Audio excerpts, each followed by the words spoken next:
Hola a todos, muy buenas noches. ¿Cómo les va? Hola, profe, buenas noches, ¿cómo está? ¿Qué tal? ¿Bien, Hola, bien? profe, buenas noches, compañeros. ¿Qué tal? ¿Cómo vamos? Buenas noches, profe. Hola Adriana, ¿cómo estás? Muy bien, profe, muchas gracias. Hola, profe. ¿Qué- Hola. Ya tenemos audiencia de todas las edades. Bueno, muchachos, les comento, las notas están ya publicadas por las plataformas para que las revisen. Si tienen algún comentario, porfa, en la sesión de tutoría, que son los viernes de 6 a 8, ahí lo atendemos, ¿listo? Profe, ¿Sí? qué pena, yo quería preguntarle algo. Em, Hubo un taller que yo no alcancé a subir, se me pasó la hora y cuando lo iba a subir estaba cerrado. Yo no sé si hay de pronto oportunidades de subirlo, enviárselo con una calificación más baja. Y hermano, pero eso fue lo primero que les dije en, en la primera sesión. Sí, te lo califico sobre 3, viejo. Ok, O ok. sea, sí, pero digamos que el tema aquí es, eso no tendría por qué pasarnos a nosotros, ¿sí? Porque Ujú, claro. eso tiene una repercusión. Máximo, Jason, y me lo tienes que mandar por correo, te lo califico Ujú. sobre 3. ¿Listo? Ok, profe, listo, está bien. Listo. Bien, bien. Bueno, gracias, profe. Bueno, entonces, hoy vamos a hablar, voy a compartir pantalla.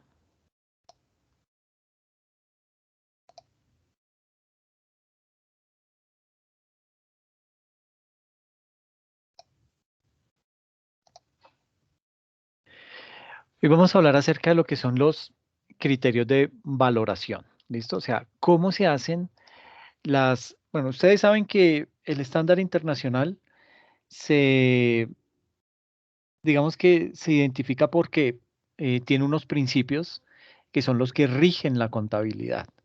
Entonces, el primero de ellos es el principio del reconocimiento. Luego viene el principio de medición inicial y el de medición posterior. Entonces, hoy vamos a hablar acerca de lo que es ese criterio de valoración. ¿Listo? Un criterio de valoración que pues lo que nos va a permitir es digamos que empezar a determinar cómo vamos a hacer la medición de las transacciones, bajo qué criterio, bajo qué perspectiva es que lo vamos a hacer. ¿Por qué? Porque con base en ese criterio de valoración, debemos empezar a crear nuestras políticas contables, que es la siguiente sesión. ¿Listo?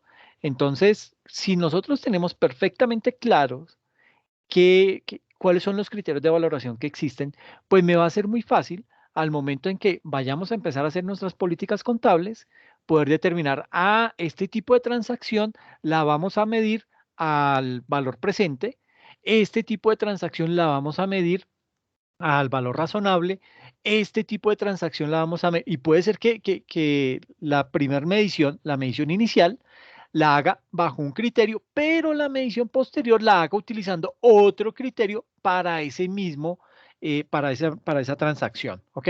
Me explico.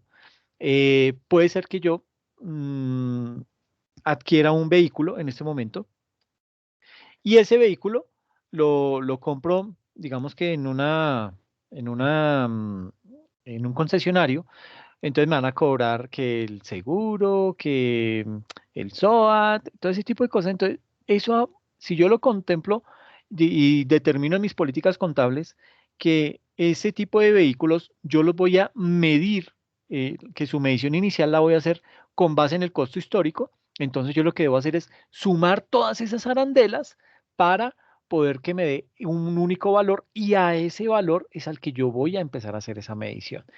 Pero la medición posterior de ese mismo vehículo, como ha sufrido una depreciación, gracias al uso que se le ha dado, entonces digamos que ya lo que voy a hacer no me lo va a llevar, no me lo va a seguir midiendo al costo histórico, sino que lo llevo al final del periodo, que es cuando hago la medición posterior, ahí lo voy a empezar a medir básicamente con el valor razonable. Puede ser, ¿no? Puede ser un criterio. ¿Y por qué el valor razonable? Porque pues tengo que determinar cuánto vale el vehículo hoy en día en el mercado, y la depreciación y todo ese tipo de cosas, y pues con base en eso llevo ese registro, ¿listo? Entonces hacia allá vamos a llevar esta sesión sincrónica, ¿listo? Eh, ¿Cómo está dividido el tema? Pues básicamente son 10 temáticas. La primera es hablar acerca de lo que es el costo histórico. La segunda hablaremos acerca de lo que es el valor razonable. El tercero es el valor neto realizable. El cuarto iremos a abordar lo que es el valor actual o el valor presente. El quinto será lo que es el valor en uso. El sexto hablaremos acerca de lo que son los costos de venta. El séptimo es el costo amortizado. El octavo, el costo de transacciones atribuibles a un activo o pasivo financiero. El noveno, el valor contable o el valor en libros. Y el décimo, el valor residual. ¿Listo? Entonces, básicamente, pues estas son las temáticas. Eh, Vamos a tratar de ver hasta dónde alcanzamos para poderlo cubrir. ¿Listo? Entonces, básicamente, ¿qué son esos criterios de valoración? Pues se entiende por criterios de valoración que son ese conjunto de reglas, ¿sí? A través de las cuales se asigna un valor monetario a cada uno de los elementos integrantes de las cuentas anuales, es decir, de los activos, de los pasivos, de los instrumentos de patrimonio, ingresos y gastos, etcétera. Las normas internacionales de contabilidad establecen los criterios de valoración que a continuación se analizan. Y entonces vamos a empezar a ver uno por uno. El primero es el costo histórico. Digamos que el costo histórico, digamos que se entiende por costo histórico o costo de un activo, es su precio de adquisición o su costo de producción. ¿Qué quiere decir eso? Pues tal y como lo veíamos con el vehículo, pero bueno, no lo hagamos con un vehículo, hagámoslo con la importación de una maquinaria. Nosotros compramos una máquina, qué sé yo, compramos un microscopio muy sofisticado, lo traemos de Alemania, pero es el súper microscopio. Entonces, el microscopio lo compramos, lo pagamos allá en dólares, ¿sí?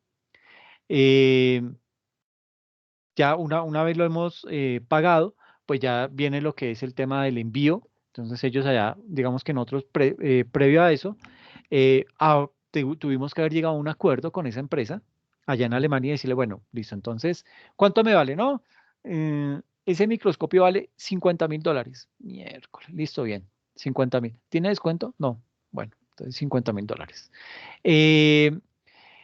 ¿Cómo va a ser el envío?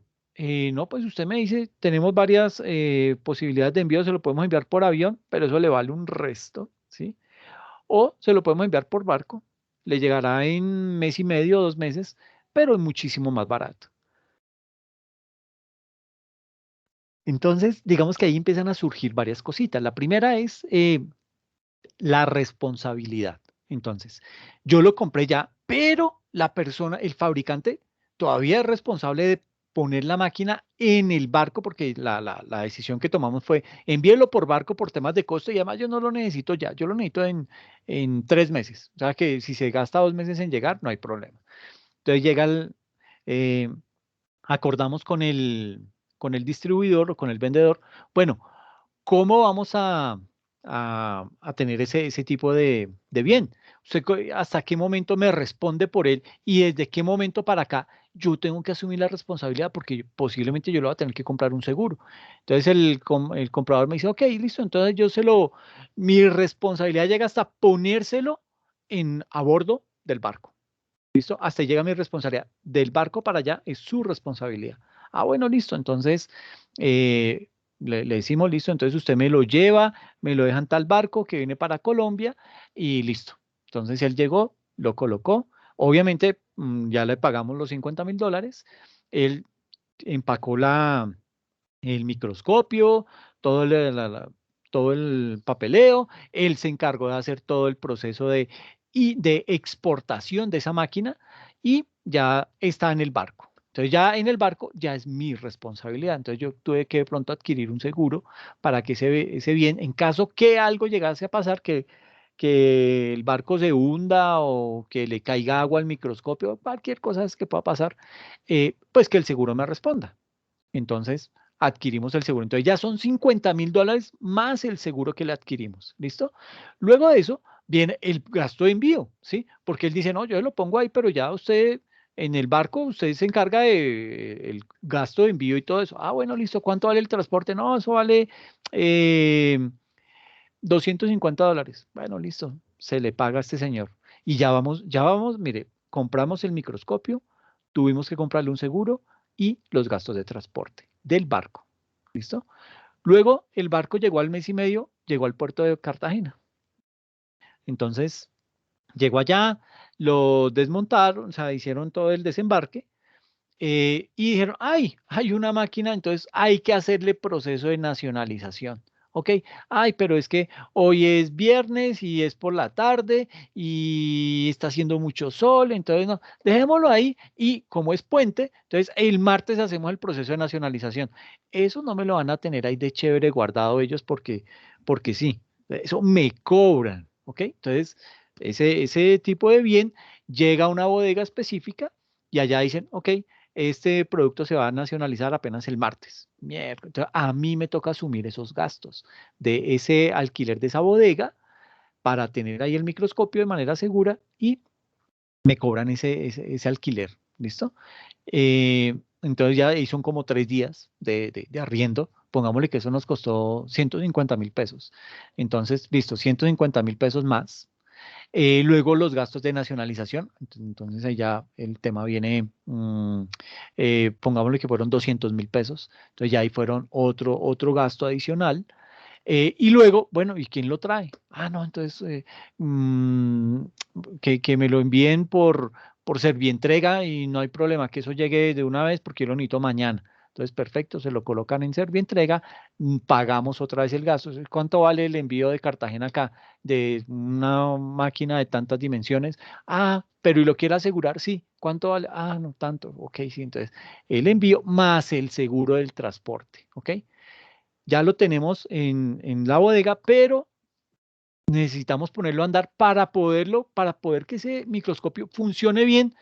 Imaginémonos que tenemos que hacer una adecuación eléctrica muy sofisticada y entonces nos toca hacer planos, mirar el espacio donde lo vamos a ubicar, la seguridad, porque pues imagínense, lo puede llevar cualquiera.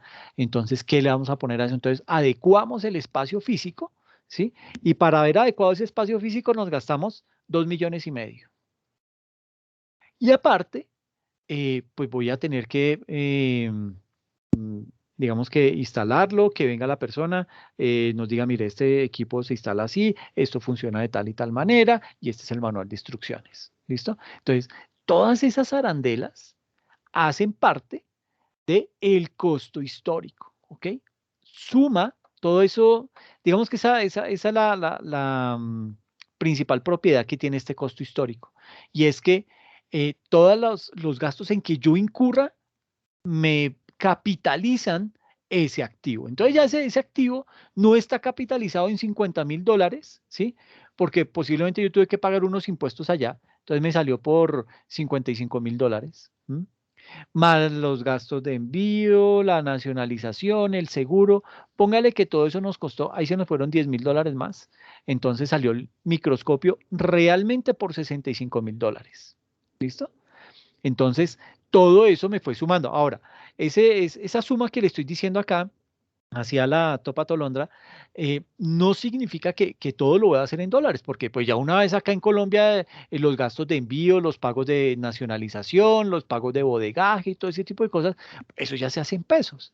Entonces, yo pagué en dólares la transacción que hice allá en Alemania al proveedor, que le pagué el microscopio y que le pagué el impuesto.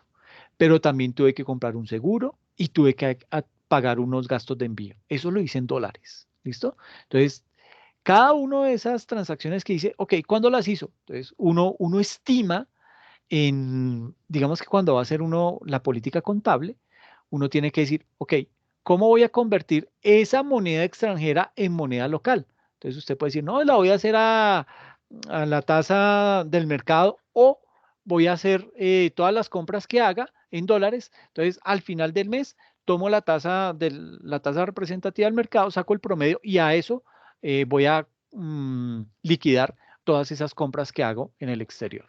Puede ser una política, ¿sí? Pero entonces usted lo tiene que examinar bien y fuera de eso lo tiene que justificar bien en la política contable. Por eso es bien importante esa política contable. Pero la política contable no sale así de la nada. La política contable recibe un primer insumo que es estos criterios de valoración. ¿Listo? Entonces, con base en estos criterios de valoración es que yo empiezo a desarrollar mi política contable. Ahora, entonces yo le pagué al proveedor los $55,000 a la tasa representativa del día X que me salió a 3,600 pesos. Entonces los convierto y los causo. Que él ya me mandó la factura y yo listo, entonces le giré la plata y listo. Entonces, ¿cuánto me salió? Entonces hago la tasa, tomo la tasa representativa del mercado, multiplico por 55,000 y a eso lo llevo el primer registro, porque vienen más. Entonces ya le pagué el microscopio y el impuesto. Ahora, bueno, y el envío vale tanto. Ah, bueno, listo. Entonces ya le mando la plata. Y aparte el seguro vale tanto. Ok, ya le mando la plata. Entonces eso suma, lo convierto a la tasa representativa del mercado del día que hice el giro y lo registro. Pero lo registro como un mayor valor del microscopio. ¿Ok? Eso tiene el costo histórico, que todo eso le va sumando al activo. Luego cuando llegue ya empiezo a hacer transacciones en pesos, pero como yo ya convertí esos dólares a pesos, entonces me va a quedar mucho más fácil. Entonces comienzo a sumar ahí, digamos que nos gastamos $60,000 en que el bien llegara hasta Cartagena. Ya de ahí para acá, todo eso en pesos. Entonces el pago del bodegaje, bueno, fueron 150,000 pesos, más los gastos de nacionalización que fueron 300,000, entonces ya ahí son 450,000 pesos más.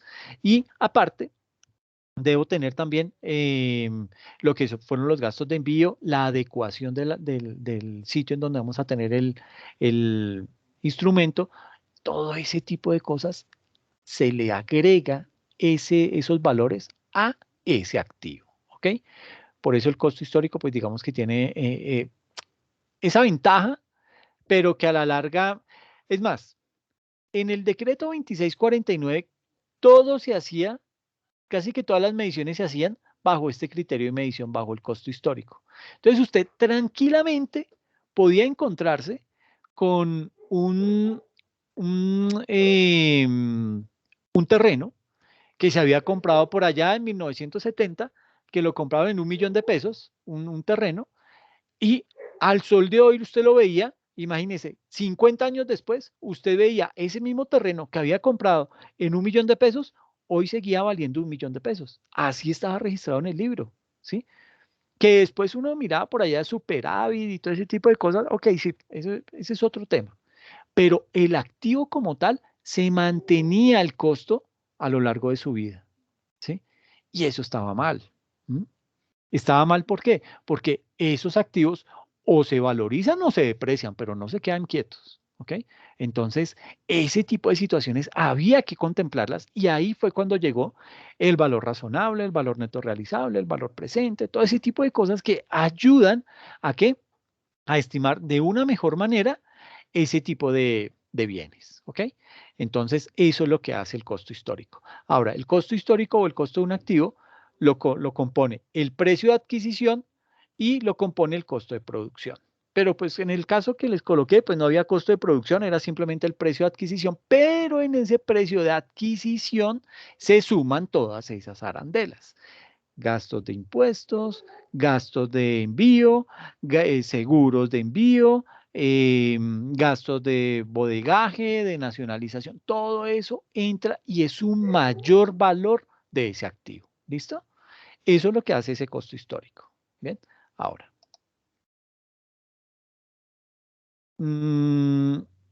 Digamos que aquí el costo histórico tiene, bueno, como lo veíamos anteriormente, tiene un precio de adquisición y tiene un costo de producción. Ese precio de adquisición, entonces, ¿a qué hace referencia?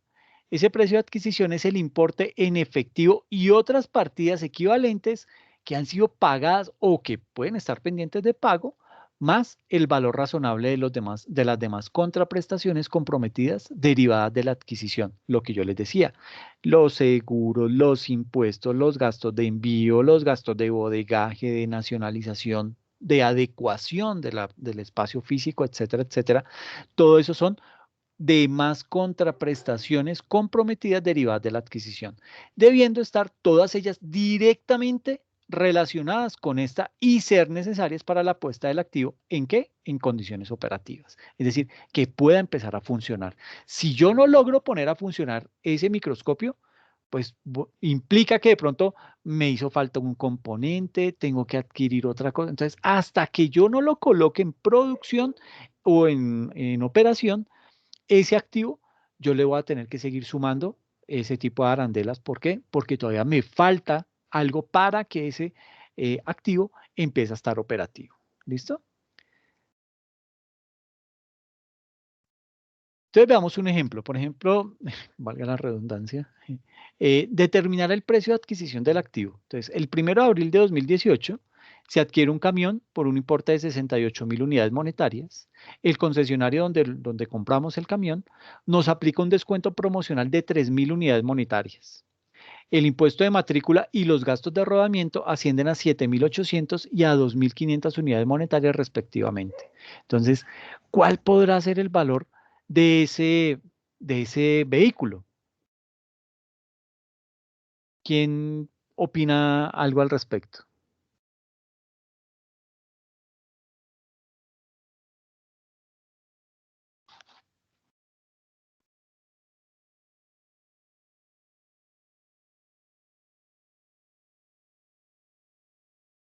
Aquí, 68.000 nos costó el camión, nos hicieron un descuento de 3.000 y el impuesto, dime. Sería sumar, o sea, a los 68 se les restan los 3.000, quedarían 65. Más los 7.800 serían 72.800. Más los 2.500. 800, 75.000. 74.800, 75.300. Perfecto. ¿Cómo es tu nombre? Miriam Liliana Muñoz, profe. Miriam, listo. Espérame, porque yo tengo que anotar esto aquí.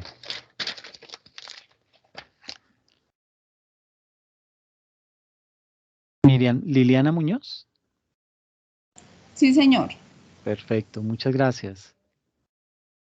Vale. Entonces ya tienes un puntico ahí positivo, que eso te suma para poder tomar una decisión si te eximo o no te eximo, si te alcanza para quedar eximida. ¿Listo? Vale, gracias.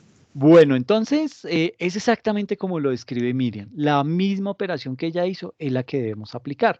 Tomamos el precio de venta o el precio de compra por el cual adquirimos ese camión, que fueron 68.000 unidades monetarias.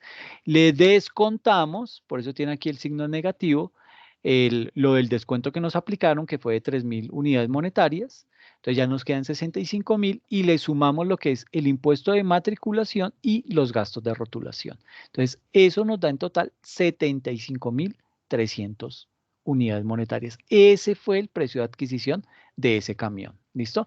¿Eso qué vendrá siendo? ¿Qué tipo de medición? ¿Será la medición inicial o la medición posterior? La Esa es la posterior, medición. profe. ¿Perdona? Miriam. Esa sería la posterior, porque Ok. va incluido los impuestos y los gastos de rotulación y todo. El que iba a hablar también era Jason. Sí, profe, yo. La medición inicial, ¿no? Porque es el reconocimiento inicial. Exacto, Jason. Es el primer registro que vamos a hacer de esa transacción dentro de nuestra contabilidad. Es la primera vez que vamos a llevar ese documento, ese bien a nuestra contabilidad. Entonces, eso se conoce como la medición inicial. Listo, Jason. Ahí también tienes tu puntico. Porque es la primera vez, el momento en el cual ese bien va a ingresar a nuestra contabilidad. Ese primer instante se conoce como la medición inicial. Ya después tenemos que seguir haciendo otro tratamiento ya al vehículo como tal. Un vehículo que vamos a registrar en nuestra contabilidad como propiedad, planta y equipo, vehículos, por 75.300 unidades monetarias. ¿Listo?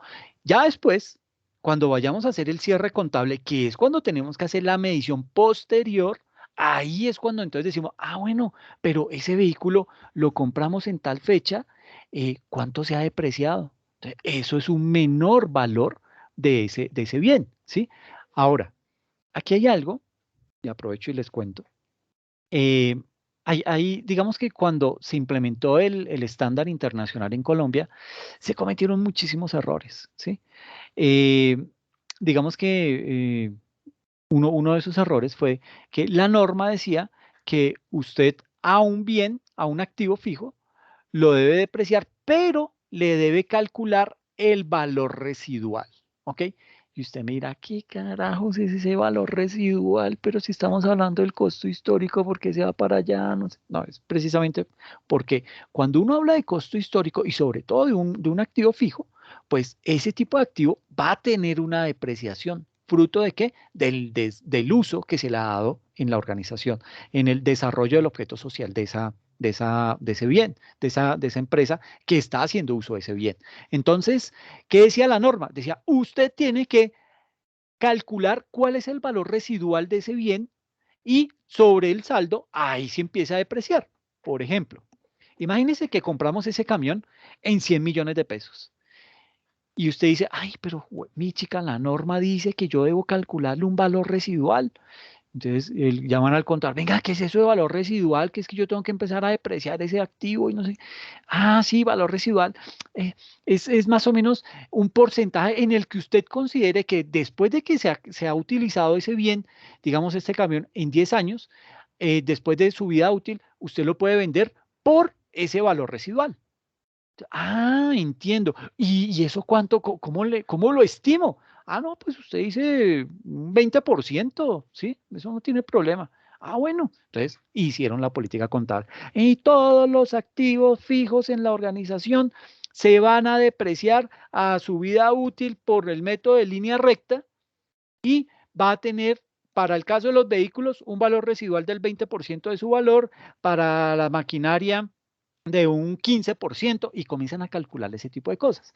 Entonces uno dice, ah, bueno, sí, cuéntame, ¿quieres aportar algo?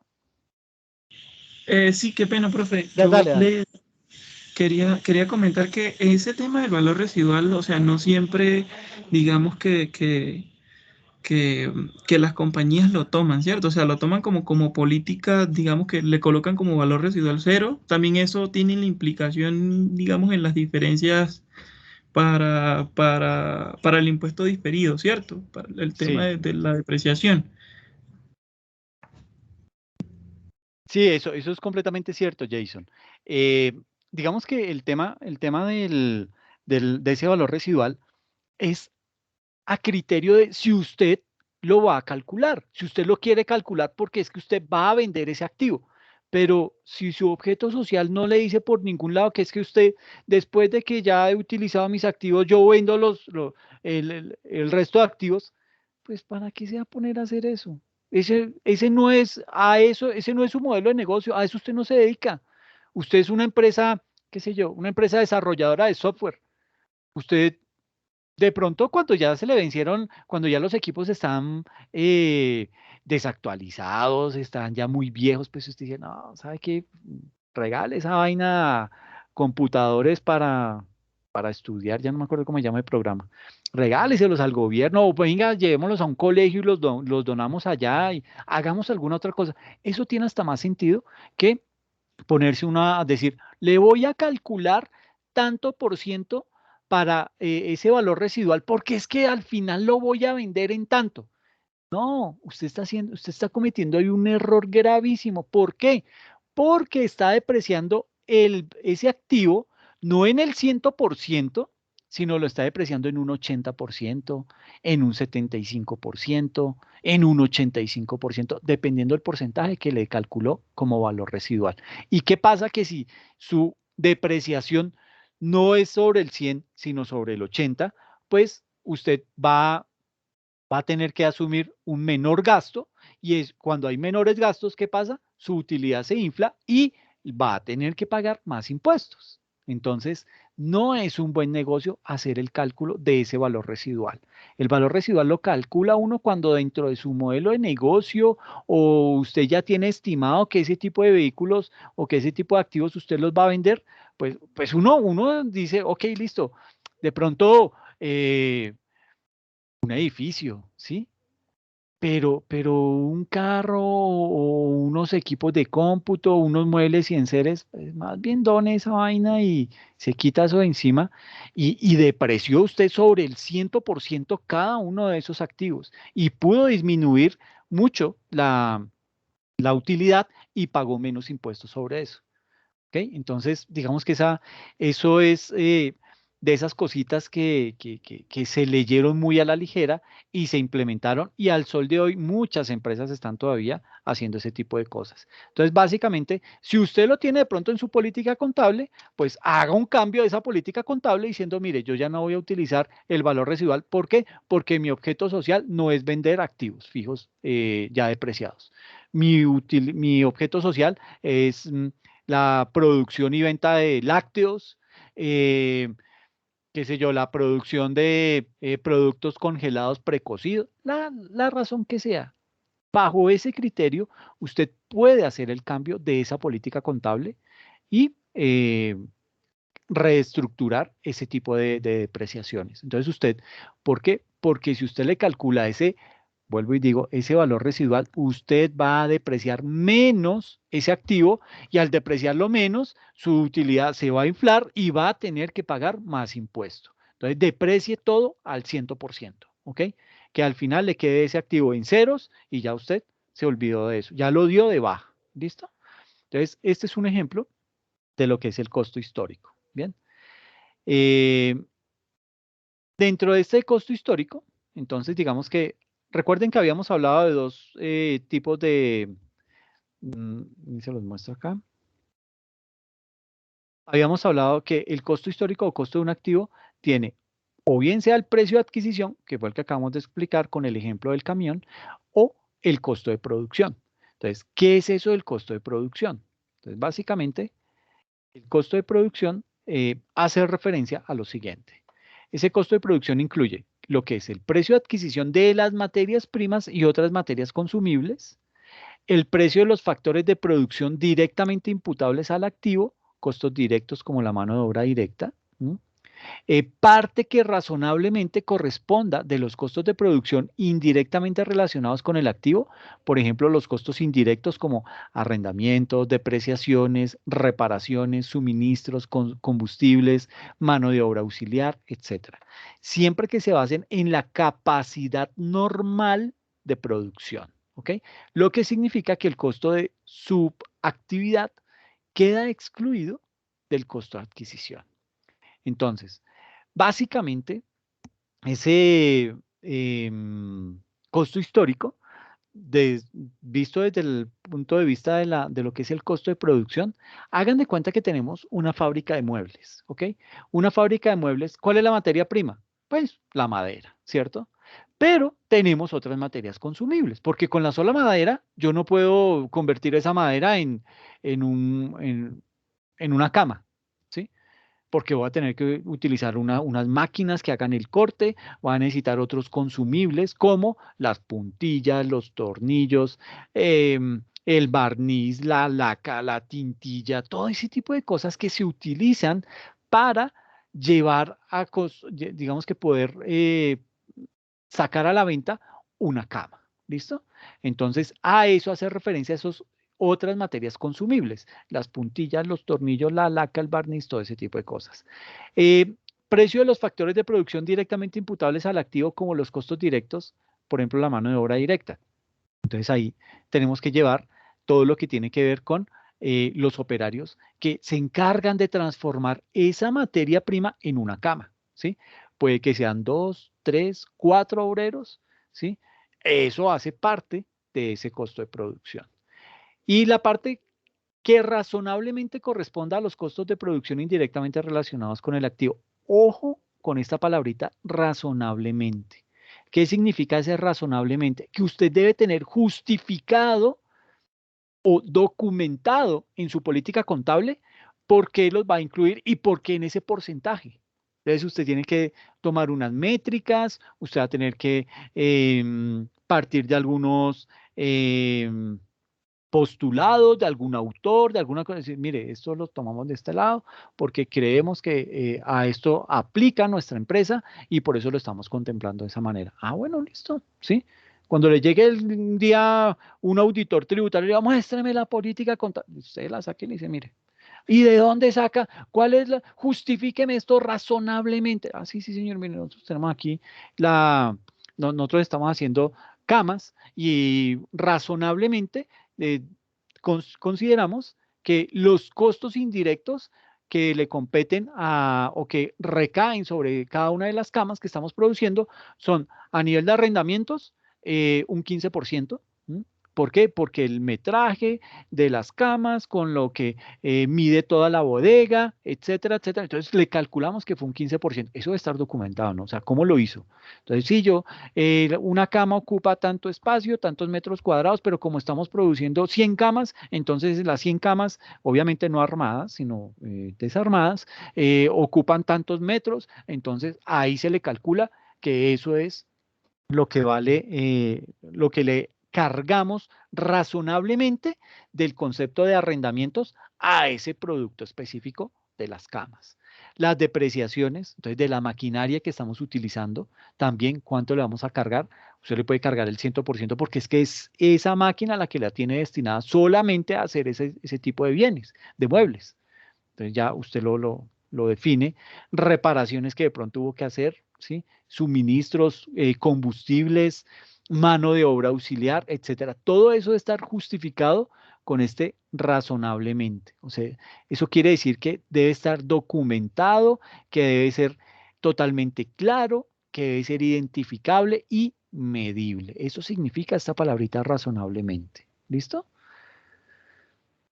Entonces, veamos un ejemplo. Determinar el costo de producción del activo. Entonces, una empresa dedicada a la fabricación de muebles ha procedido a la renovación del mobiliario de la sala de reuniones, utilizando para ello materias primas como madera, 9.000 unidades monetarias, unas materias primas auxiliares, bisagras, cerraduras, puntillas, tornillos, todo eso, 2.000 unidades monetarias, sueldos y cargas sociales de la mano de obra empleada, 5.000 unidades monetarias, costos indirectos imputables, o sea, las depreciaciones de la maquinaria que estamos utilizando para poder producir esos bienes, 3.000 unidades monetarias, y el nivel de ocupación de las instalaciones fabriles ha sido del 70%. Entonces, vuelvo y digo, este porcentaje lo tenemos que justificar muy bien. Eso debe estar documentado. ¿Por qué el 70%? Porque el mobiliario mide tanto y el espacio en metros cuadrados es de tanto. Entonces, si producimos tanto, entonces le vamos a aplicar este porcentaje y de ahí sale ese 70%. Eso se justifica bien dentro de una política contable. ¿Listo? Eso hay que, digamos que, tenerlo perfectamente claro para que no vaya a haber inconvenientes. ¿Listo? Entonces, ¿qué tenemos acá? El precio de adquisición de las materias primas, 9.000 unidades monetarias. Precio de adquisición de las materias auxiliares, va sumando 2.000 unidades monetarias. Costos directos, mano de obra directa, fueron 5.000 unidades monetarias, va sumando. Costos indirectos imputables, que fueron las depreciaciones por 2.100. Y usted dirá, ¿cómo se calcula eso? Mira, aquí está bajito el asterisco, dice, las depreciaciones han de realizarse sistemáticamente y suponen una utilización del activo fijo del 100%, ¿sí? Pero si de pronto usted dice, no, el activo fijo no está al 100%, sino al 80%, entonces con base en esa métrica que usted calcule, debe calcular la depreciación. Ahora, ese también fue otro error que se cometió en plena pandemia en las empresas. ¿Por qué? Porque muchos decían, bueno, ¿y qué método de depreciación utilizamos? El de línea recta. Todo el mundo es con el de línea recta, sin pensar, sin tomarse el tiempo para poder determinar, oiga, esa máquina no deberíamos estarla depreciando por línea recta. ¿Por qué? Porque solamente la utilizamos cuando vamos a producir cierto tipo de producto y luego la pagamos. Entonces, estamos depreciándola en unos tiempos que no deberíamos estarla depreciando porque no está en uso. Entonces no deberíamos estar haciendo eso. ¿Y qué pasa? Que cuando yo deprecio mucho un bien y en época en donde no tengo muchos ingresos, eso me le pega muy duro a los estados financieros. ¿Y qué pasa? Puede hacer que una empresa se vea en situación de quiebra.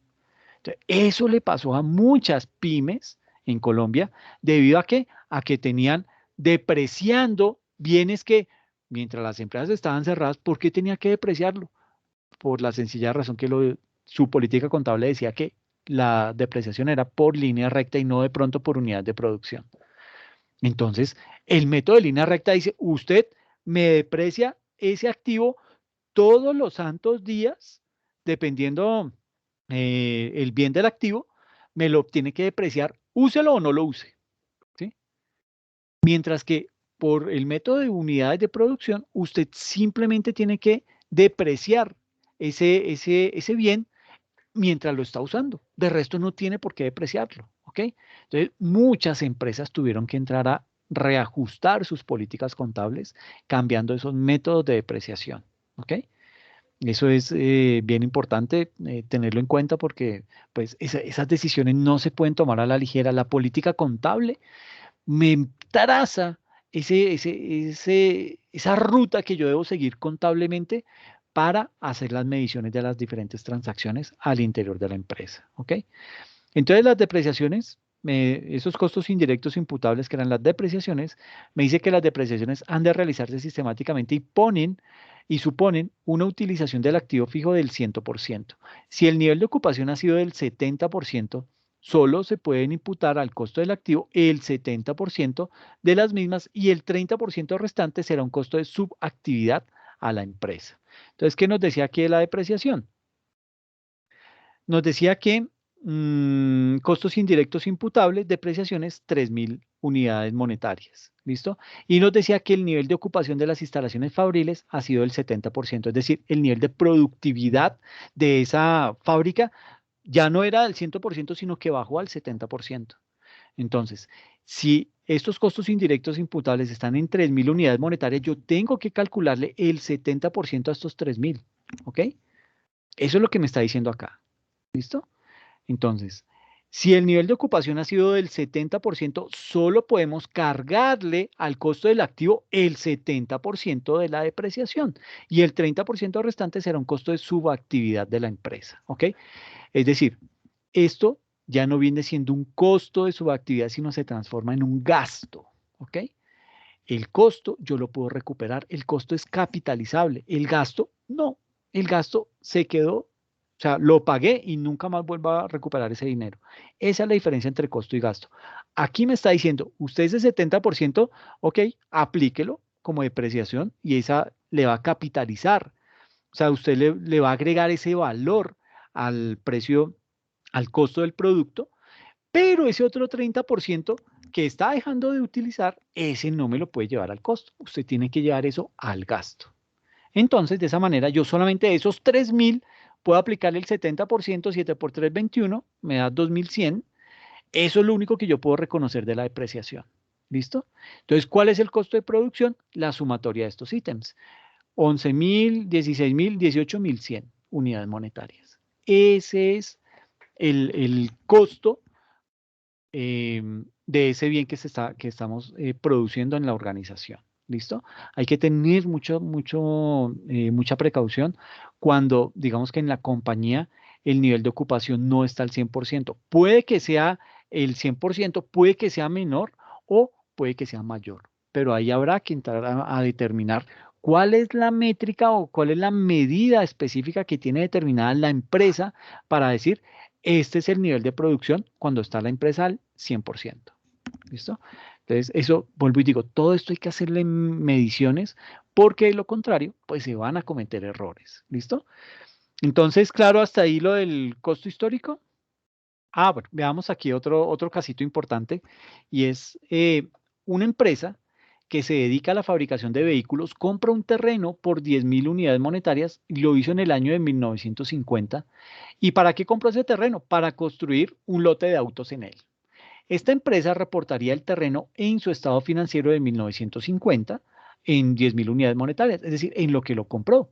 ¿Por qué? Porque eso, digamos que ahí fueron 9.000 del terreno, más 1.000 de otros gastos, como gastos de escrituración, ¿qué otro gasto puede haber ahí?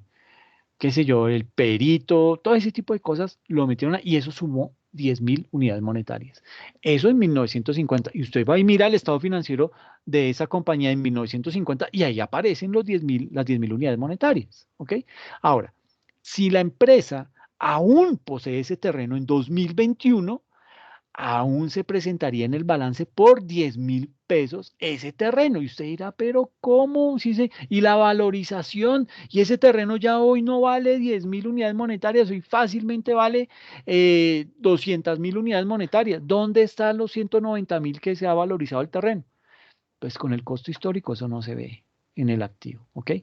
Aunque la tierra podría valer 100.000 unidades monetarias en los estándares del 2021, todavía en libros lo tenemos registrado por 10.000 unidades monetarias. Esta es una de las principales caídas del concepto del costo histórico. Por eso se cayó, por eso no podía ser sostenible en los estándares internacionales.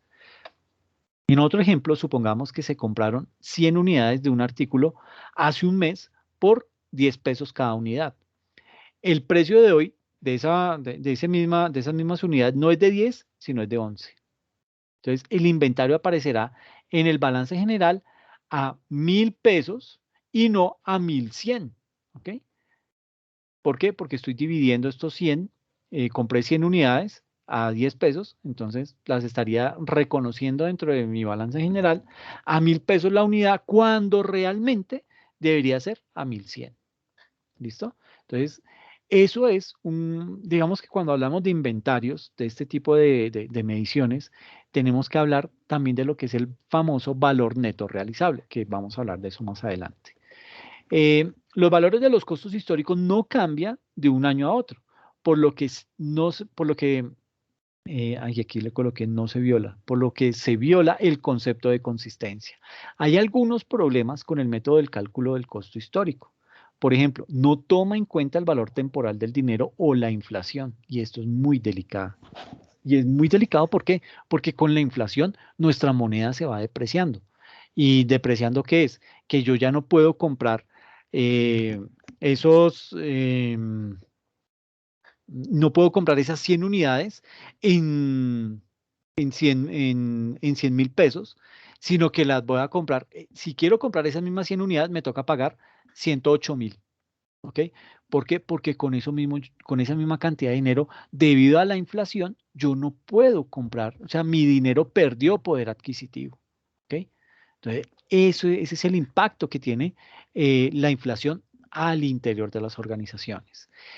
El concepto de costo histórico asume que la inflación no es relevante y solo valora los activos según el precio de compra. Entonces, vuelvo y digo, por eso este tipo de mediciones no son tan utilizadas dentro del estándar internacional, a menos que pues, lo considere necesaria la organización, lo hace, pero después cambia el método de medición posterior.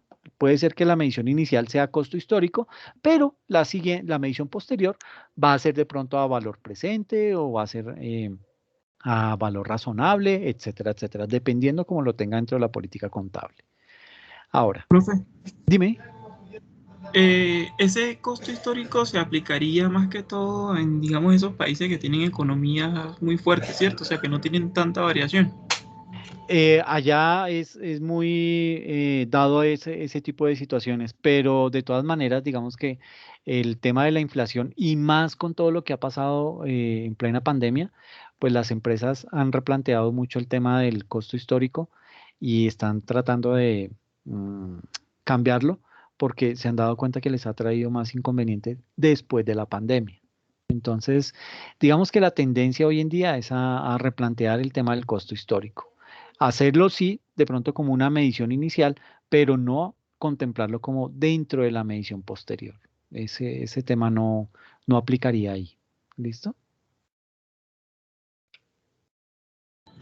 Listo.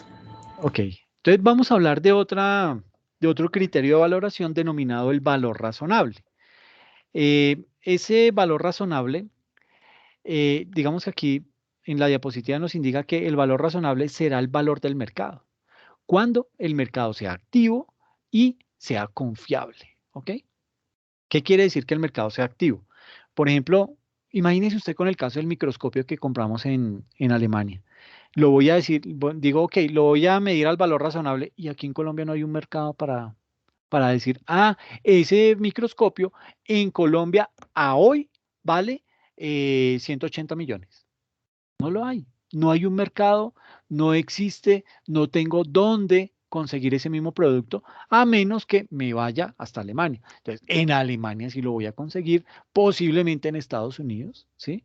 Entonces ya tengo dos mercados, entonces comienzo a determinar, ok, ¿cuál es el valor de esos mercados para poder determinar cuál es ese valor razonable? A eso hace referencia que sea un mercado activo y que sea confiable. Entonces, yo siempre coloco el mismo ejemplo. En Bogotá hay un sitio en donde se venden carros, ¿sí? ¿Y cómo es que se llama? Queda al occidente. En Álamos. Álamos. Eso sí, muchas gracias. En Álamos hay unos lotes grandes, ¿sí? Están ahí desocupados y los alquilan los fines de semana para que la persona que quiere ir a vender su carro va y lo lleva y allá lo exhibe, ¿sí? Y se lo muestra al señor y mire, este carro tiene esto, aquello y lo otro, dele una vueltica, aquí entro al parqueadero, ¿sí? Y listo, usted ya me dirá si le sirve o no. ¿Y cuánto vale?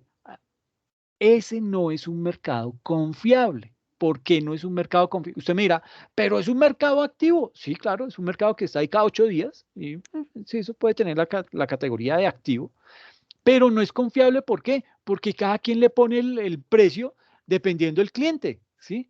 Entonces, no hay una métrica exacta que diga un vehículo, un Renault modelo 2021, marca tal, qué sé yo, Stepway, mm, de, ¿cómo se dice? Cuando tiene todos los lujos, full equipo. Entonces, un vehículo de esos vale tanto, ¿no? Ahí al que quiera le dice, mire, se lo vendo en tanto. No, le doy tanto. Uy, no, déjeme, máximo, lo mínimo que le puedo dejar el carro es en tanto. Entonces, el valor ahí no es confiable porque fluctúa, ¿sí? Puede fluctuar dependiendo de la necesidad de la persona, ¿sí? Puede fluctuar dependiendo la cara del cliente, ¿sí? Suena feo, pero también usted, es como si usted va, hay un caso de el vendedor de aguacates. El vendedor de aguacates, si usted va a pie, el man le da el precio que es, ¿sí? Vale 4.000, dos aguacates por 4.000. Será bueno, usted dirá si le sirve o no le sirve, ¿sí? Ofrézcale 3.500, posiblemente le diga sí, sí, depende el día, depende la hora, ¿no? Si ya es como las 4 de la tarde, el man necesita salir de los aguacates, ya listo, tómenlo, déme los 3.500 y lléveselo, ¿sí? Pero si son por ahí las 9 de la mañana, el man le dice, no, no, hermanas, no, porque hoy es domingo y hoy es un día de ajiaco en Bogotá y todo el mundo compra aguacates y yo sé que los va a vender a 4.000. Entonces, ¿por qué lo va a perder 500? Pero si de pronto a ese mismo señor de aguacates le llega un señor en una Toyota full equipo, ¿cómo los aguacates? Fijo, le dice a 8.000, ¿sí? ¿Por qué? Porque ya uno le ve la cara al cliente. Aquí este me llega a pie en chanclas, yo le digo, no, 4.000. Pero el que me llega en camioneta, fácilmente le digo, este tiene plata, 8.000. Y son dos por 8.000. Puede que se los pague, puede que no. Entonces, también dependiendo de eso, eh, digamos que el mercado puede fluctuar. Entonces, eso hace que un mercado no sea confiable. ¿Por qué? Porque no hay unas reglas claras, no hay unas reglas uniformes que me indiquen cuál debería ser el verdadero precio. Yo me puedo ir con la sensación que, uy, Echeverry, ¿sí? ¿Por qué? Porque sentí que me estafaron. Y más hacia adelante voy y parqueo. ¿Cómo los aguacates? A 3.000. Me llevan, ¿sí? Entonces me tumbaron. Entonces, digamos que desde ese punto de vista hay que entender lo que es un mercado activo y un mercado confiable. Entonces, un mercado confiable no puede ser Álamos. El mercado confiable puede ser de pronto la revista Motor, ¿m? O el precio al que está en los concesionarios ese vehículo de esa marca, de ese modelo, con ese kilometraje, etcétera, etcétera. Entonces, de ahí puede salir ese valor razonable, ¿ok? Lo mismo con los terrenos o con las edificaciones. Uno, no, digamos que para poder determinar, yo como empresa, decir que mi edificio, mi infraestructura está valuada en 1.500 millones de pesos, yo hoy tengo que decirle, si hoy voy a hacer el cierre contable, tengo que llamar posiblemente a un perito para decir, venga, hágame por favor un estudio de cuánto vale este edificio al sol de hoy. Ah, bueno, entonces él sacará sus métricas, manda un dron para el cielo y toma medidas desde allá y hace y trae y hace unos cálculos. Su edificio vale hoy 1.950 millones de pesos. Miércoles, pero lo tenía en 1.500. Sí, pero es que mire que aquí van a mandar la primera línea del metro y va a conectar con la troncal de no sé qué, de Transmilenio. Entonces esto se va a valorizar, por eso las medidas son, y el precio es este, 1.950 millones de pesos. Pero ya tengo un documento de una entidad, puede ser la lonja de propiedad raíz, que mandó ese perito y yo le pagué a él y me da ese certificado. Ese certificado es mi soporte para poder determinar que ese valor que yo estoy mostrando como medición posterior en mis libros de contabilidad es real. Tengo ese soporte, ¿ok? Eso es importante. Lo mismo cuando lo vaya a vender. Cuando lo vaya a vender, le digo, bueno, ok, ¿en cuánto puedo vender este bien, este edificio? Entonces, pues ya yo miraré contablemente cómo sería lo depreciar, mal, descontándole todo el tema de la depreciación y todo ese tipo de cosas, pues me va a salir un bien, pero un precio, pero yo igual lo corroboro con un perito que venga y me diga, no, mire, el bien vale tanto y ya tengo ese soporte y yo digo, ok, con base en este soporte el bien lo voy a vender en tanto. ¿Listo? Entonces, ese tipo de situaciones son las que me conforman ese mercado activo y un mercado confiable. ¿Ok? Ahora, el precio cotizado en un mercado activo será la mejor referencia del valor razonable, entendiéndose por mercado activo aquel en que se intercambian bienes o servicios homogéneos. Usted mira, pero en Álamo son solo carros. Sí, cumple la primera. Veamos a ver si cumple la segunda. Prácticamente en cualquier momento hay compradores y vendedores. Sí, allá todos los fines de semana hay compradores y vendedores. Ok, bien. La tercera, los precios son conocidos, accesibles, reales, actuales y regulares. Y esto no lo tiene Álamos, ¿ok? ¿Por qué? Porque el precio lo da es el cliente y el cliente lo hace con un criterio subjetivo, con un criterio muy de él, que para él pues ese es el precio. Ay, pero ¿cómo así que ese carro vale 50 millones y allí lo están vendiendo en 30? Pero ¿cómo me va a comparar ese carro con este? No es que yo soy el único dueño. Y además, mire cómo lo tengo de bonito. Nunca ha sido estrellado, ¿sí? Y aparte, los rines son de lujo. Entonces, y ese carro lo han dado muy poquito. Yo soy médico y no lo transito sino de la casa a la clínica y de la clínica a la casa.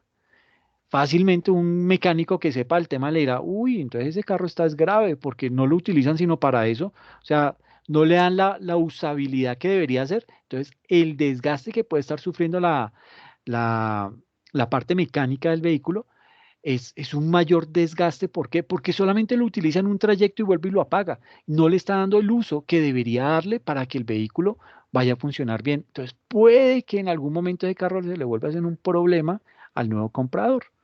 ¿Por qué? Porque muchas personas consideran que un carro entre menos se use es mucho más chévere y no es eso. Entonces, eh, básicamente por esta tercera condición es que el mercado de Álamos no es confiable, ¿ok? Porque no hay una lista de precios, porque cada quien le pone el precio que sea, dependiendo su situación, dependiendo la necesidad, va a colocar un precio o va a colocar otro. Si yo llevo 15 fines de semana yendo y nada que lo vendo, pues pucha, algo estoy haciendo mal, puede ser el precio, por lo general es el precio. Si estoy pidiendo 40 millones y yo de pronto voy y cotizo el mismo carro en otros vendedores, me dicen, no, en 25, en 28. Yo no, claro, me descaché. Entonces yo le ajusto el precio, ¿sí? Pero lo ajusto ¿por qué? Porque fui y me di cuenta que llevo mucho tiempo tratando de venderlo, no lo he logrado vender y aparte los que otros Las otras personas que están tratando de vender un carro muy similar al mío, lo tienen muy por debajo del precio que yo estoy pidiendo. Entonces, eso hace que ese tipo de mercados no sean confiables. ¿Listo? Eh, Miremos un ejemplo de lo que es el valor razonable. Entonces, determinar el valor por el que las acciones figurarán en el balance de la sociedad al final del ejercicio. Es decir, cuando uno habla del final del ejercicio, ¿qué tipo de medición estamos hablando? Posterior. Perfecto, muy bien. Medición posterior. Entonces, ahí yo tengo que empezar a determinar, ok, compré, entonces mire, aquí nos dice el ejercicio, una sociedad ha adquirido 1000 acciones del Banco Santander a 14,4 unidades monetarias con la finalidad de venderlas a corto plazo. ¿Mm? ¿Qué quiere decir esto de venderlas a corto plazo? Que yo las compro por especulación. Entonces, en el momento en que las acciones estén en su máximo precio, yo las vendo y obtengo la mayor utilidad. ¿Listo? Eso quiere decir venderlas a corto plazo. O sea, yo no espero tener injerencia en esa empresa donde estoy comprando las acciones, sino las estoy comprando simplemente para obtener una rentabilidad en un momento determinado. Al final del ejercicio, esas acciones que las había comprado a 14,4 están a 18,7 unidades monetarias.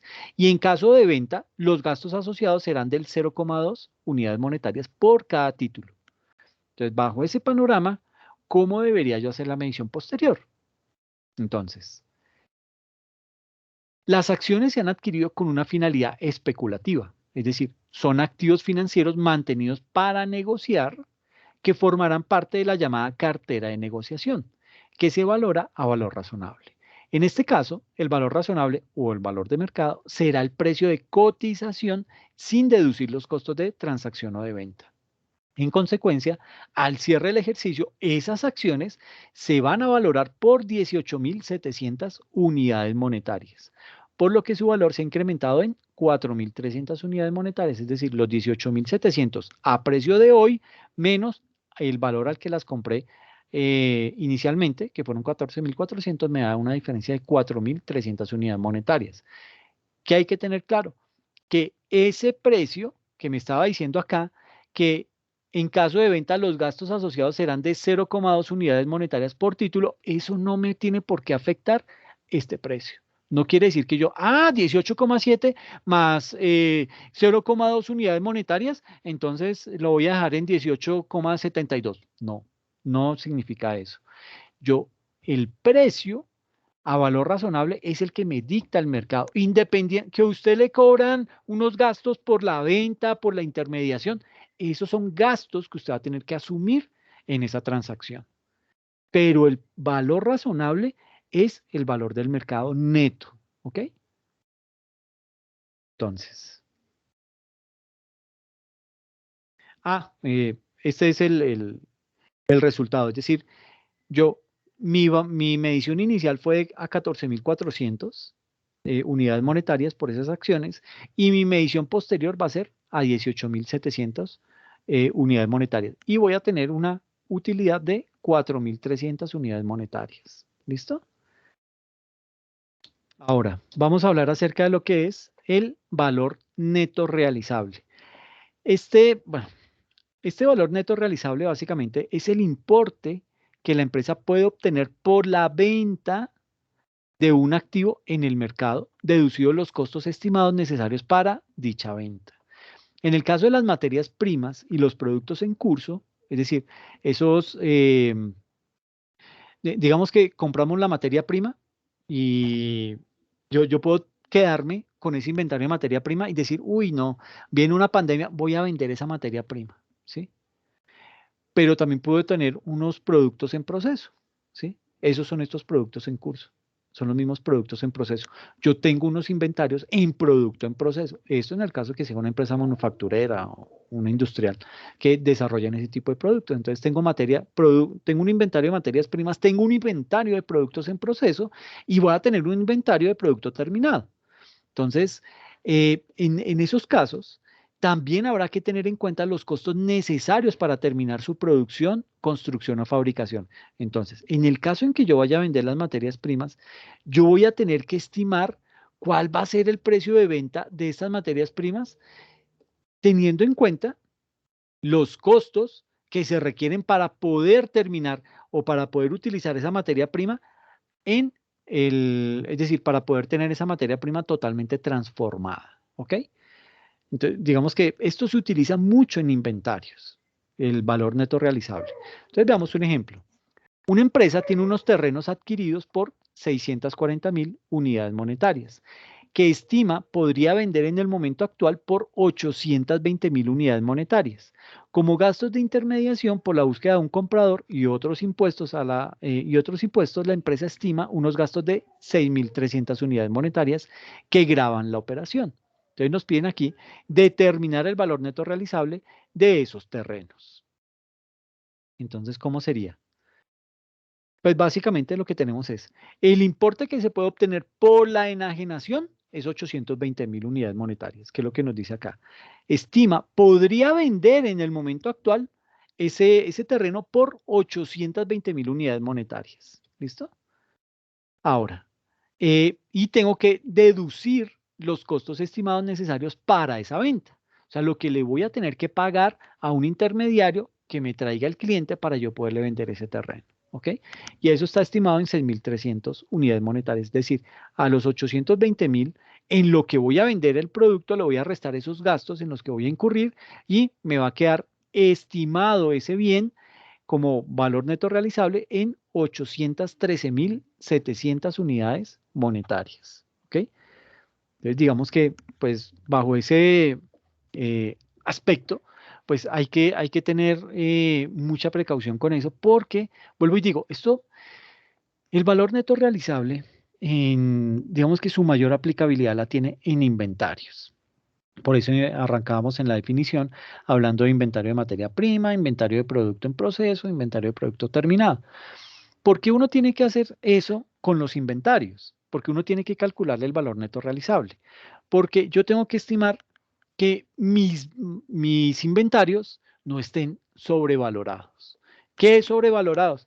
Que estén, que tengan un valor en libros mayor al valor del mercado. ¿Ok? ¿Qué pasaría en ese momento? Que si yo tengo eso, tengo mis inventarios sobrevalorados, cuando entre a producción, entonces mi costo de venta va a ser más elevado y voy a ser menos competitivo frente a la competencia. ¿Por qué? Porque la competencia sí se va a dar cuenta que yo tengo mis inventarios sobrevalorados, es decir, que estoy vendiendo un producto mucho más caro y que él lo puede vender mucho más barato. Entonces yo voy a vender menos de esa materia, menos de esos productos y posiblemente voy a perder clientes. Entonces, por eso debo determinar ese valor neto realizable. Es el que me mantiene estable el precio frente al mercado. ¿Ok? Entonces yo básicamente lo que hago son unas estimaciones para decir, tengo tanto en inventario de materia prima que si la voy a vender, ¿cuál es su precio de venta de esa materia prima? Entonces tengo que estimar cuáles van a ser sus costos para poder transformar esa materia prima en el bien ya terminado, más los otros gastos que voy a utilizar, por ejemplo, comisiones para los vendedores, ¿sí? Eso lo debo sumar y eso me da esa estimación de ese precio de venta y yo digo, ok, ya con ese precio de venta, entonces, ¿cuánto valen mis inventarios? Y lo comparo con el mercado. Entonces, comparo mis libros de contabilidad, esas cifras que tengo en mis libros de contabilidad, lo comparo contra ese valor neto realizable que me dio y digo, si el valor neto realizable es menor a lo que yo tengo en libros, yo tengo que hacer un ajuste contable. Tengo que hacer un asiento que me permita, eso se llama, en inventario se denomina deterioro del inventario. Entonces ahí básicamente lo que hace es, yo por medio de ese asiento contable, lo que hago es dejar mis inventarios al mismo valor del precio del valor neto realizable. Esa es básicamente la operación. Pero de esto, digamos que hacemos ejercicios cuando lleguen a la materia de NIF para tener una visión mucho más amplia de lo que es ese valor neto realizable. ¿Listo? Entonces, aquí hay otro ejemplo, nos dice que la sociedad X tiene unos inventarios de productos en curso valorados en 350.000 unidades monetarias, estando pendiente de incorporar el 30% de los costos totales. Es decir, lo que ese producto en curso le falta para hacer un producto terminado es un 30% de los costos totales. Entonces, el precio de venta de los productos, una vez terminados, asciende a 470.000 unidades monetarias. Y los gastos de comercialización previstos son de 2.500 unidades monetarias. Entonces, hay que determinar el valor neto de la realización de las existencias finales de esos productos en curso. Entonces, ¿cómo se calcula? Entonces, tenemos importe que se puede vender importe que se puede obtener por la venta en el mercado de los productos terminados, 470.000 unidades monetarias. Menos los costos pendientes por incurrir, nos dice que es un 30%, ¿sí? De, del valor en el que lo vamos a vender. Entonces, tenemos por un lado que, bueno, aquí tenemos calculado lo siguiente, unos costos pendientes por incurrir, que son de 150.000 unidades monetarias, y tenemos unos costos estimados necesarios para la venta, que son los gastos de comercialización, en 2.500 unidades monetarias. Entonces, estos 470 menos estos 152.500 nos da un valor neto realizable de 317.500. ¿Listo? Ahora, ¿cómo calculamos eso? Entonces, tenemos, por un lado, tenemos que hallar cuál es el valor neto realizable. Entonces, digamos que aquí en este caso tenemos que hallar esta variable x. X es igual a, bueno, tenemos aquí una sencilla regla de 3. 350.000 equivalen a qué? Al 70% de los costos. ¿Por qué? Porque el ejercicio me dice que le falta por incorporar el 30% de los costos totales. O sea, solamente leemos estos 350 equivalen al 70% de los costos totales. Nos falta este 30%. ¿A cuánto equivale ese 30%? Pues lo hacemos por medio de una regla de 3. 350.000 equivale al 70%. Entonces, ¿el 100% a cuánto equivale? Entonces, X es igual a 350 por 100 sobre 70. Y eso me da que X es igual a 500.000. ¿Listo? Entonces, tenemos que 500.000 menos estos 350, que es lo que está valorado, que me dice el ejercicio, que son estos 350.000 unidades monetarias. Entonces, tengo los 500.000 que acabo de hallar, que es los costos totales de producción, le resto esos 350.000 y me da 150.000, que son estos costos pendientes de incurrir. ¿Ok? Por eso se calcula de esa manera. Entonces, ya tengo mis 470.000, que es lo que digamos que es en lo que el precio de venta de los productos, una vez terminados, asciende a 470.000 unidades monetarias. O sea, ya estimé ese precio de venta, 470.000 pesos. Pero como no está totalmente terminado, le descuento los costos que me falta por incurrir, que ya vimos que nos da 150.000, y le descuento también lo que necesito para los gastos en los que voy a incurrir para poder vender esos productos, que están avaluados en 2.500 unidades monetarias. Entonces, 470 menos 150 menos 2.500 me da un valor neto realizable de 317.500 unidades monetarias. ¿Ok? Esta es la manera bajo la cual se hace ese tipo de cálculos, pero nótese que aquí hay una particularidad con el valor neto realizable. Usted va a tener que estimar cuáles son esos costos que le faltan o cuál es el monto que le falta para poder determinar ese precio de venta. Entonces, pues es un ejercicio que requiere, al igual que lo que hemos hablado a lo largo de esta sesión, es que esas políticas contables y sobre todo aquellas que me indican que es una estimación, porque el estándar internacional permite hacer estimaciones, y en este caso, pues el valor neto realizable contempla estimaciones. Yo tengo que estimar el precio de venta, pues aquí me lo da el ejercicio, pero cuando no lo tengo, me toca estimarlo, me toca calcularlo de alguna manera. Entonces, ese de alguna manera yo lo debo tener documentado en mi política contable. Debo indicar cómo calculo ese valor, ese precio de venta de aquellos productos que todavía no han sido terminados. Entonces, eso debe estar perfectamente documentado dentro de esas políticas contables. ¿Para qué? Para que no vaya a haber ningún inconveniente a futuro y lo tenga perfectamente, que eso sea sustentable ante cualquier auditoría, ante cualquier revisoría fiscal, etcétera, etcétera. ¿Listo? El otro es el valor actual o el valor presente. ¿Listo? ¿A qué hace referencia ese valor actual o valor presente? Básicamente ese valor actual es el importe de flujos de efectivo a recibir o a pagar en el curso normal del negocio, según se trate de un activo o de un pasivo, respectivamente actualizados a un tipo de descuento adecuado. Entonces, ese valor, la fórmula de valor actual o valor presente es C sub 1 sobre 1 más la tasa de interés al periodo, al número de periodos. Aquí en este caso, pues está haciendo básicamente como una sumatoria, ¿sí? Entonces, al periodo 1 más el periodo 2 más el periodo 3 hasta el periodo n, ¿sí? De esa manera se puede calcular, pero hay una fórmula mucho más fácil, que eso lo vemos cuando lleguemos a NIF, a la parte de instrumentos financieros, que ahí ya digamos que esto requiere un poquito más de matemática financiera. Pero básicamente, este valor actual hace referencia a eso. Entonces, veámoslo desde la óptica de un ejemplo. Nos dice que hace 2 años recibimos un préstamo firmando una serie de letras de cambio para la devolución del mismo. A la fecha actual nos quedan pendientes de pago 4 letras con vencimiento anual, de las cuales la primera es de 4.000 unidades monetarias y las 3 últimas de 5.000 unidades monetarias.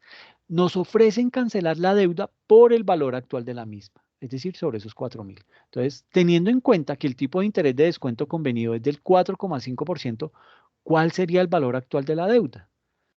Entonces, tomamos la formulita del valor actual, que nos dice que C sub 1 sobre la sumatoria de 1 más I, más 1, de 1 más la tasa de interés al periodo 1, al periodo 2, al 3, al 4, etcétera, etcétera. Entonces tenemos aquí nuestro valor actual y nos dice que el valor de como nos faltan 4 letras por pagar, la primera letra que se nos vence está evaluada en 4.000 unidades monetarias y las últimas 3 en 5.000. Entonces reemplazamos eso. El C sub 1 es 4.000, el C sub 2 es 5.000, el C sub 3 es 5.000 y el C sub 4 es 5.000. Sobre, y la fórmula me dice, la sumatoria de 1 más el interés. ¿Cuál es el interés? El ejercicio nos lo da. Dice que es una tasa del 4,5%.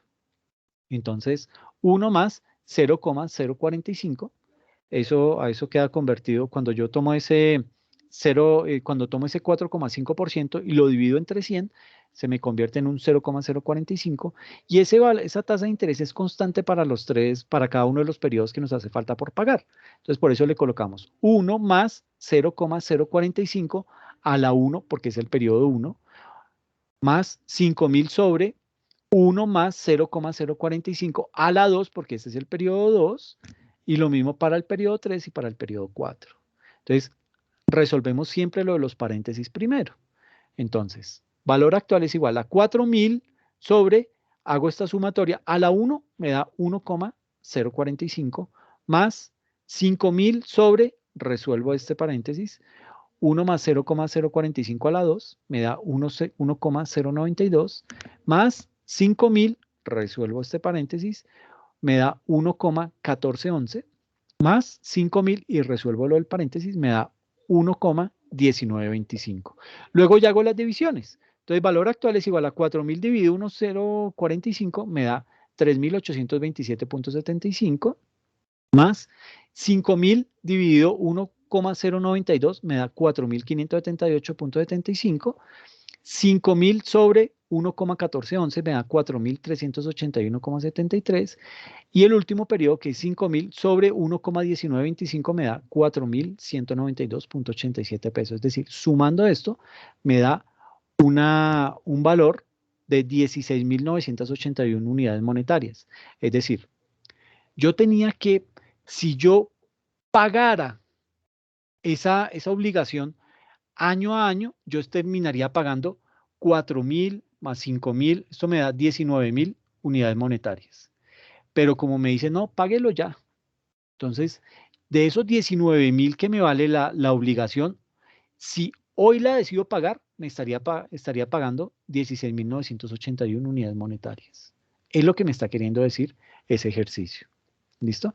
Es decir, trajimos esa deuda de 19.000 unidades monetarias a hoy. ¿Cuánto vale esas 19.000 unidades monetarias hoy? Pues hoy equivalen a 16.981 unidades monetarias. Es decir, yo me puedo estar ahorrando una suma importante, más de 2.000 unidades monetarias, si pago esa deuda el día de hoy. ¿Listo? Dejo de pagar 19.000 por pagar 16.981 unidades monetarias. Eso es lo que se hace con el valor presente, es decir, tomar ese valor futuro, ¿sí? Y lo traigo al sol de hoy. Esto lo puedo reemplazar con una fórmula mucho más fácil, y es básicamente haciendo, a ver si aquí esto me deja hacerlo. Por ejemplo, si yo tomo el valor presente, ¿sí? Es igual. Esto, imagínense que es un igual. Es igual al valor futuro sobre 1 más la tasa de interés a la n. ¿Y qué sería el valor futuro? Entonces aquí yo tomaría el valor presente es igual. El valor futuro es 5, 10, 15, 19.000 unidades monetarias sobre 1 más el interés, que es 0,045.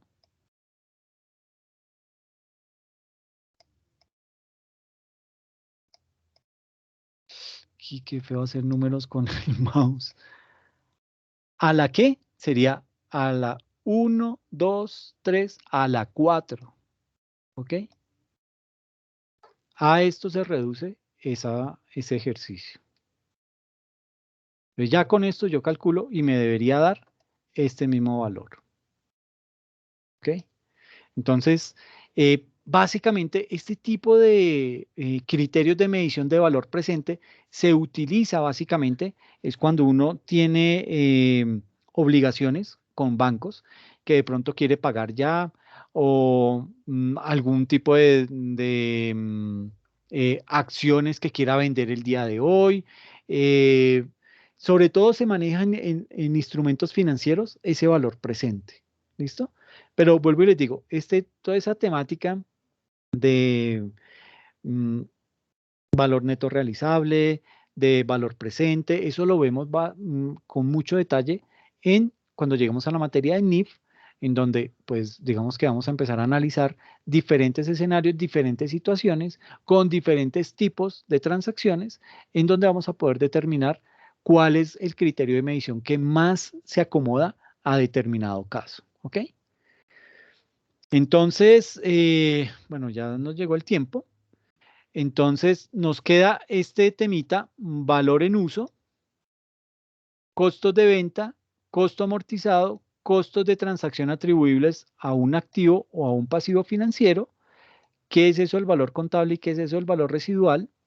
Si hay alguien que esté interesado en investigar sobre esto y comentarnos frente a esto en una pequeña exposición de unos 15 o 20 minutos, se lo agradeceremos y le recompenso eso con una nota adicional en el examen. ¿Listo? Entonces, si alguien está interesado, lo puede utilizar, puede hacer uso de estos 5 criterios que hacen falta por explicar para que en 20 minuticos la próxima sesión lo pueda hacer. ¿Hay alguien que esté interesado?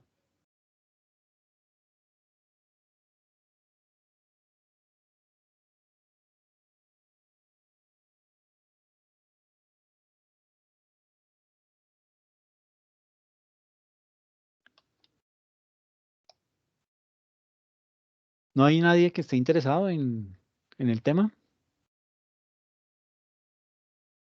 Bueno, entonces, como no hay nadie interesado, Profe, pues yo creo que usted debería como escoger los que, para ponerlos a explicar, ¿no? Como usted mismo decir, esta persona me explica este tema, esta otra, así, ¿no cree? bueno, esa es una buena mecánica que podríamos implementar. En sesión está Angie Alejandra Cadena o Natalia Carolina. Es que como no puedo ver, estoy viendo aquí en el archivo, espérenme, hago una cosita. A ver si esto me sirve. Listo, ya veo más. Entonces, bueno, venga a ver, es que hay unas personas que son candidatas para este tipo de trabajo. Carmen Elena, ¿te suena explicar alguno de esos conceptos? O Adriana Patricia, o Juliet Daniela. Viviana. Oye, ¿tú no me presentaste ninguna actividad ni el examen?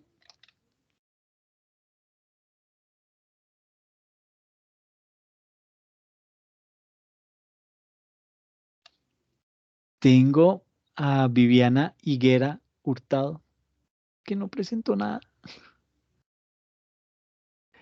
Bueno, Sí, profe, aquí estoy. si no es porque el hijo la obliga, no abre el micrófono. No, profe, sí, no, la verdad no lo alcancé a pasar y tuve problemas con el internet, entonces no alcancé a pasarlos. Y como su merced dijo que sí o sí en la fecha que es, pues ni modo. Bueno, pues hay esta oportunidad de rescate. Tú me dirás si la tomas o no la tomas. Sí, profe, sí, señor. ¿Sí? Ok, Sí, señor. bien. Entonces, para que entre 8 días, antes de iniciar, pues selecciones, en tu caso sería que seleccionaras 2 criterios de estos para que los puedas exponer y lo expliques bien. ¿Listo? Y te lo valgo como la entrega del taller que no hiciste. ¿Listo? Ok, Que no listo, presentaste. ¿Bien? Es un listo, trato. profe. Sí. Ujú. Listo. Carmen, Listo, gracias. cuéntame, ¿tú estás interesada, Carmen?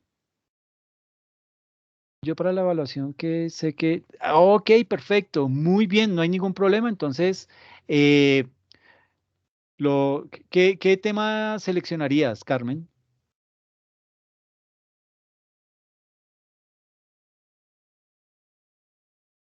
Ok, bueno, entonces, eh, pues, ¿por qué no explicas el valor residual? ¿Te parece? Listo, muy bien. Entonces, tú, Carmen, quedas con valor residual. Viviana, quedas con el tema de el costo de venta y el costo amortizado. Venga, a ver, ¿quién otra persona está por aquí? Tatiana, Karen Tatiana Méndez. Karen Tatiana. Hola, Karen, ¿cómo vas? Karen Tatiana. Ah, pero te tengo aquí, es como Tatiana Suárez. Claro, eso me confunde un resto porque... Ok, ok. Sí, es que toma el segundo nombre y el segundo apellido, entonces quedo perdido. Karen, ¿te interesa la propuesta?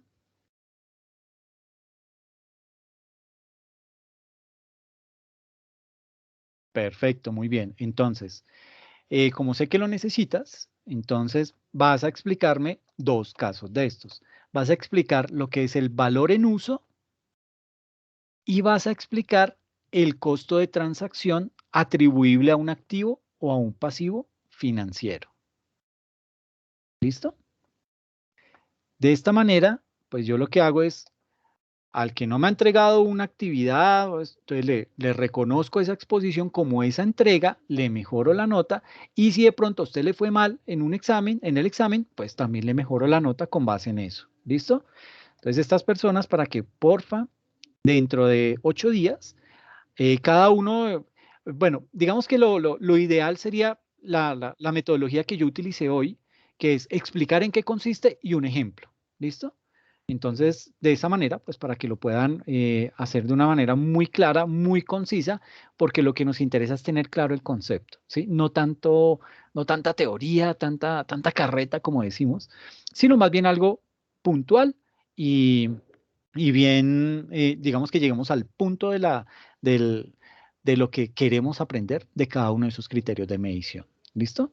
Entonces, aquí voy a colocar la diapositiva para que la puedan ver. Entonces, aquí están los temas para que cada uno lo pueda anotar y lo pueda preparar bien. ¿Listo?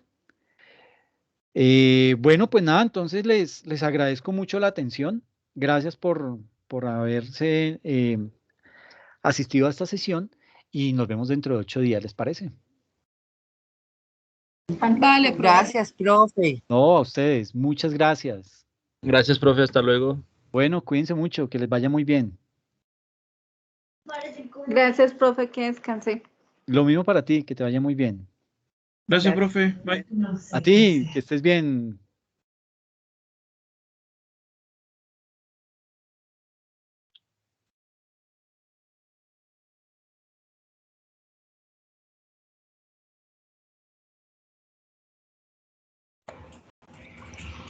Profe, ¿Sí? yo tengo una pregunta, qué pena. Hola, Luz, ¿cómo vas? Hola, profe, sino que tenía problemas con el internet y apenas me pude conectar. Ok, cuéntame. Profe, si digamos en el examen me fue más o menos, pero en el taller me fue bien, de igual tengo que recuperar la nota. Pues digamos que esto, yo hago unos, así como hicimos ahorita. Ay, no te fue el nombre de la persona que me dio la idea, que fue una muy buena solución. Básicamente, lo que hago es que en la medida en que encuentro de pronto una temática o algo que yo no alcanzo a tocar dentro del tiempo estipulado, pues más bien, si alguno de ustedes me puede ayudar con ese tipo de exposición o ese tipo de explicación, pues con base en eso mejoramos la nota. ¿Por qué estás interesada en...? Pues no sé, es que pues sí, en la evaluación sí me fue un poquito mal, pero en el taller me fue bien, entonces no sé si como que con esa nota se compense y no pierda la materia. Ok, permíteme, miro tus notas y te comento. Listo. Perdón.